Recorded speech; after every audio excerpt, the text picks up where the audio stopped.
ഇവിടെ ഒരു കൺഫ്യൂഷൻ ഉണ്ട്. എന്നാന്നറിയാമോ? First what should I address you? അവർ പറയുവാന്ന് എന്റെ പ്രേക്ഷകരോട് ഞാൻ പറയുവാണെങ്കിൽ she is a very good friend of mine. അപ്പൊ as a friend I should address her like Divya എന്നൊക്കെ വിളിക്കണം. പക്ഷെ with all respect I should say ma'am അല്ലേ. She should get the respect what she deserves അല്ലേ.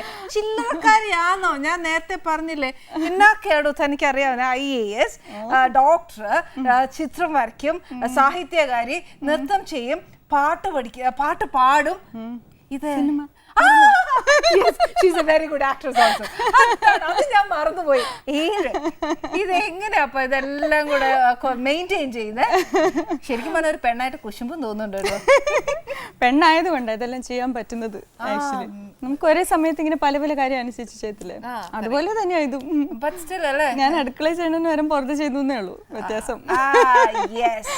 അതാ അത് വേറൊരു സെക്ഷനാക്കി എടുക്കാം അല്ലേ. അതൊരു നല്ലൊരു കാര്യമാട്ടോ പറഞ്ഞ. സോ ഈസി, നമുക്ക് പെട്ടെന്ന് മനസ്സിലാക്കാം. നമ്മള് വീട്ടമ്മമാർ അടുക്കളയിൽ പല കാര്യങ്ങൾ ചെയ്യുന്നത് പോലെ പുള്ളിക്കകത്ത് വെളിയില് ചെയ്യേണ്ട കാര്യങ്ങൾ അങ്ങനെ അങ്ങനെ ചിട്ടയായിട്ട് ചെയ്യുന്നു. So easy.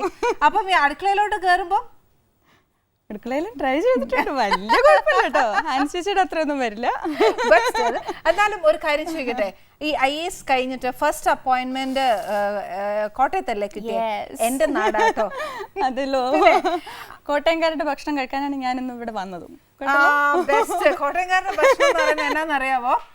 ശരിക്കും നോൺ വെജ് കിടന്നാന്നു ഞങ്ങള് കോട്ടയംകാർ കളിക്കുന്നത്. പക്ഷെ ഇങ്ങോട്ട് നോൺ വെജ് എടുത്ത് തന്നിട്ട് ഒരു കാര്യമില്ല.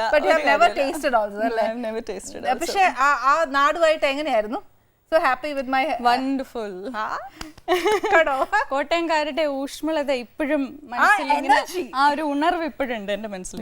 ഇന്ന് എനിക്ക് ഏറ്റവും ഞാൻ എനർജി ആയത് എങ്ങനെയാണെന്നറിയാവോ?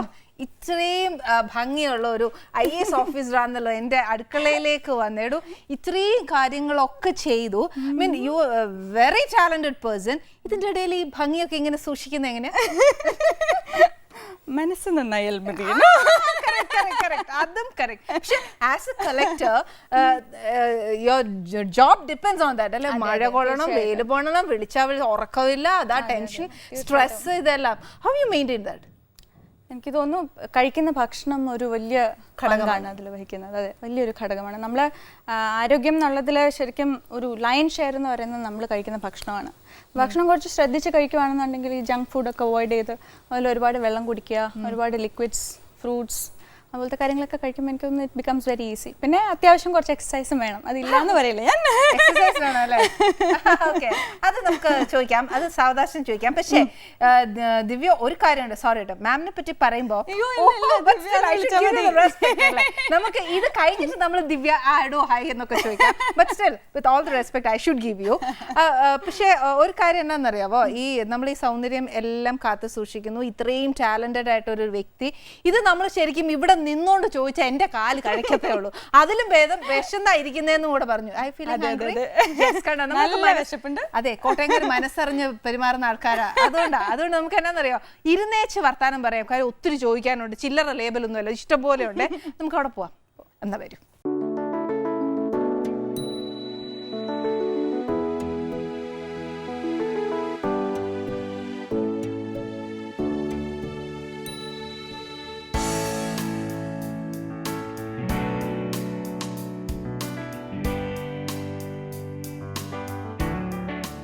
ഈ ദിവ്യ എന്നുള്ള പേര് ഇപ്പൊ നമ്മൾ തിരിച്ചിടുവാന്നേല് it comes out Vidya. Okay, അപ്പം പേര് അങ്ങനെ മാറ്റി വിളിച്ചിട്ടുണ്ട്. Deserve that.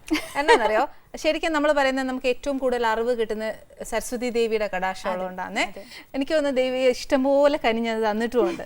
10th 3rd rank I think so അല്ലേ, സ്റ്റേറ്റില്. അന്ന് പത്രക്കാരോടൊക്കെ ഭയങ്കര ഇന്റർവ്യൂ ഒക്കെ കൊടുത്തിട്ടുണ്ടാവല്ലേ. So you have told them അല്ലേ that you have to become this one, your aim is that and ആ എയിം എങ്ങനെ എത്തി? ഐ തിങ്ക് സ്കൂൾ എഡ്യൂക്കേഷൻ ഞങ്ങള് സ്കൂൾ മേറ്റ്സ് ആണ്. ഹോളി ഏഞ്ചൽസ് കോർഡിനേറ്ററിന്റെ പ്രോഡക്ട്സ് ആണ്. Very proud. സോ എനിക്ക് തോന്നുന്നു സ്കൂളിൽ പഠിപ്പിച്ച കാര്യങ്ങളൊക്കെ വളരെ സീരിയസ് ആയിട്ട് ഞാൻ എടുത്തിരുന്ന ഒരു കുട്ടിയായിരുന്നു. സോ അവിടുത്തെ ടീച്ചേഴ്സും നമ്മുടെ സിസ്റ്റേഴ്സും ഒക്കെ ആയിരുന്നു എൻ്റെ ഒരു ഹ്യൂജ് ഇൻസ്പിറേഷൻ എന്ന് പറയുന്നത് തീർച്ചയായിട്ടും. അപ്പോൾ അവരാണ് ശരിക്കും എന്നിൽ ഓരോരോ ഈ ചെറിയ ചെറിയ ടാലൻസ് കണ്ടുപിടിക്കുകയും ഓരോന്നും പുതുതായിട്ട് ട്രൈ ചെയ്യാനുള്ളൊരു ധൈര്യം തരികയൊക്കെ ചെയ്തത് ശരിക്കും. സോ അങ്ങനെ സ്കൂളിലായിരുന്നു എനിക്ക് ഓർമ്മയുണ്ട്, 2ാം ക്ലാസ്സിൽ പഠിക്കുമ്പോഴായിരുന്നു ആദ്യമായിട്ട് അഭിനയം. അവിടുത്തെ ഒരു സിസ്റ്റർ ആയിരുന്നു എന്നെ ആദ്യം പഠിപ്പിക്കുന്നത്. സിസ്റ്റർ റൂത്താണ് ആദ്യം അഭിനയം പഠിപ്പിക്കുന്നത്. എന്നിട്ട് എന്നെ കഥാപ്രസംഗം പഠിപ്പിക്കുന്നത്, പിന്നെ ഡാൻസ്, പാട്ട്, അങ്ങനെ ഓരോന്നും ആ ഒരു സ്പാർക്ക് ഉള്ളിൽ ശരിക്കും കത്തിക്കുന്നത് അവരായിരുന്നു. അപ്പോൾ അതിൽ നിന്നും അതെല്ലാം ഞാനത് ആസ്വദിച്ച് തുടങ്ങി. അങ്ങനെ മുന്നോട്ടുള്ളൊരു യാത്രയായിരുന്നു. അപ്പോൾ തന്നെ ഞാൻ IAS നേടണം എന്നുള്ളൊരു മോഹം വളരെ ചെറുപ്പത്തിലേ വന്നിട്ടുണ്ടായിരുന്നു. ഒരിക്കൽ ബാബു പോൾ സാറിൻ്റെ കയ്യിൽ നിന്ന് ഒരു പ്രൈസ് മേടിക്കാനുള്ളൊരു അവസരം കിട്ടി. അപ്പോൾ അദ്ദേഹത്തിൻ്റെ പ്രസംഗമൊക്കെ കേട്ടിട്ട് ഭയങ്കരമായിട്ട് ഊർജ്ജസ്വലയായി, അതെ, ഭയങ്കര ഇൻസ്പയറായിട്ട് അതുപോലെ ആകണം എന്നൊക്കെ തോന്നി. പക്ഷെ അതിനുശേഷം എനിക്ക് തോന്നുന്നു 7th 8th ഒക്കെ ആയപ്പോൾ നമ്മൾ സയൻസ് ഒക്കെ പഠിച്ചു തുടങ്ങിയപ്പോൾ ബയോളജി ഭയങ്കര ഇഷ്ടമായി. ഇപ്പോൾ മെഡിസിൻ ചെയ്യണം എന്നൊരാഗ്രഹം. പിന്നെ ഓർത്ത് ഒരു ജീവിതമല്ലേ ഉള്ളൂ, എല്ലാം ചെയ്തേക്കാമെന്ന് വിചാരിച്ചു. അതെ, ആ സമയത്ത് IAS was pending. So 10th actually ചേച്ചി പറഞ്ഞ ഈ പ്രസ് ഇന്റർവ്യൂസ് നോക്കുമ്പോൾ I had very clearly said I want to do MBBS and then I want to do IAS എന്ന്. സോ ആ ഒരു പ്ലാൻ മനസ്സിൽ അപ്പോഴേ ഉണ്ടായിരുന്നു. ഈ പറഞ്ഞതുപോലെ ദൈവനിശ്ചയം, ദൈവാനുഗ്രഹം, അതുപോലെ തന്നെ ഗുരുനാഥന്മാരുടെ അച്ഛനമ്മമാരുടെ ഒക്കെ അനുഗ്രഹം ചെയ്യാനായിട്ട് സാധിച്ചു. ഇവിടം വരെ എത്തി നിൽക്കുന്നു. ഇനിയുള്ളത് എങ്ങനെയാണെന്ന് കണ്ടറിയാം. MBBS എവിടെ ചെയ്തേ മോളെ? MBBS CMC വെല്ലൂരിലായിരുന്നു. വെല്ലൂരിൽ. ഓക്കെ, അതിന് ഗോൾഡ് മെഡൽ കിട്ടി. പിന്നെ അവിടെ IRS എടുത്തു. ആക്ച്വലി സിവിൽ സർവീസസിൽ എല്ലാത്തിനും കൂടെ നമുക്ക് ഒരു എക്സാം ആണുള്ളത്. There is a bunch of services within that. അപ്പോൾ ആദ്യം എഴുതിയപ്പോൾ 139 ആയിരുന്നു എൻ്റെ rank. So that wasn't good enough to get into IAS ആ സമയത്ത്. അത് കാരണം അപ്പോൾ ഞാൻ സെക്കൻഡ് ഓപ്ഷനായിട്ട് വെച്ചിരുന്നത് IRS ആയിരുന്നു. അപ്പോൾ അതും കുറച്ച് താല്പര്യം ഉണ്ടായിരുന്നു. ഒരു യൂണിഫോം സർവീസ് ആണ്. അപ്പോൾ അതിൻ്റെതായ ഒരു ത്രില്ല് ഉണ്ടായിരുന്നു അതിൻ്റെ അകത്ത്, വെടിവെക്കുന്നതും. So we had like proper firearms training and all of that. So that was a lot of fun to.